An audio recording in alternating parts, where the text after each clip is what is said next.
With stubbornly high mortgage rates, cash purchases are definitely king. In February, almost a third of all home sales were cash purchases. That's near a record high, only outdone by last year. Of the 12 top metros for cash purchases, Florida made the list 6 times.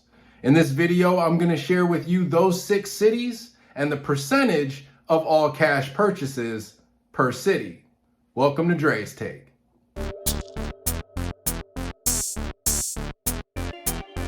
This week, Redfin reports that in the month of February, 1/3 of all home sales were all cash purchases. And Florida as a whole saw big increases in all cash purchases year over year.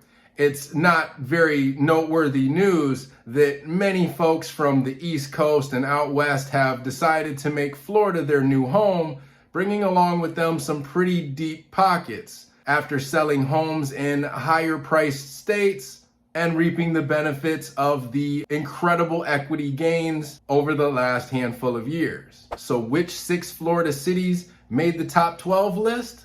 Let's get started.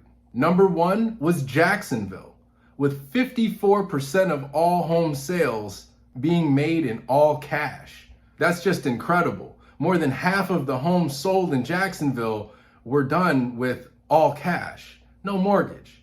Considering nationally, about a third of all home sales, so roughly 33%, which is also insane. Historically, cash purchases only make up about 17%.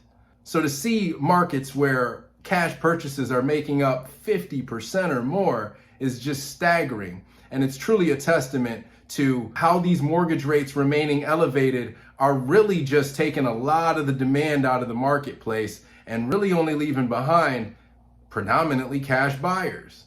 Following Jacksonville in the number 2 spot is West Palm Beach, with 53.4% of all sales being made in cash. Fort Lauderdale comes in the number 4 spot at 46.2%, then Miami at 44%.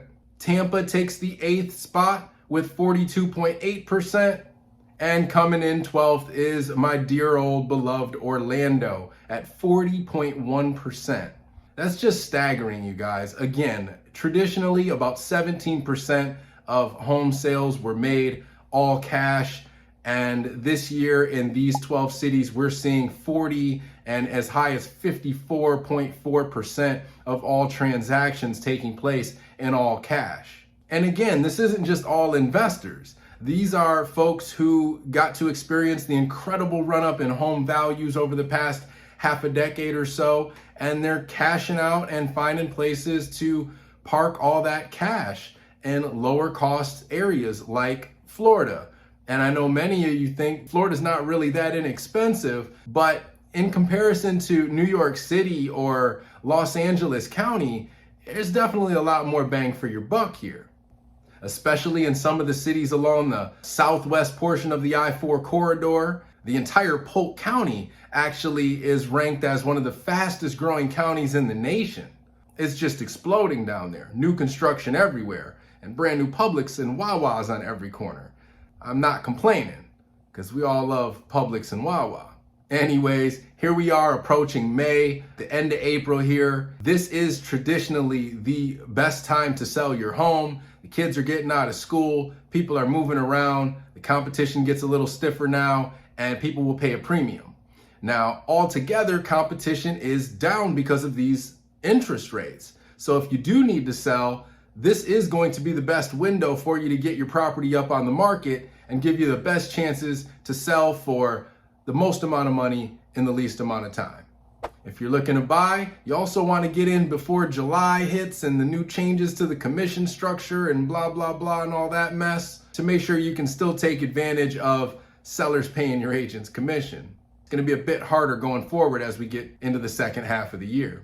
Anyway, whenever you need, I'm always here to help. Doesn't matter if it's tomorrow, yesterday, next November, or 5 years from now. God willing, I'll be here to help. Until next week, that's Dre's Take.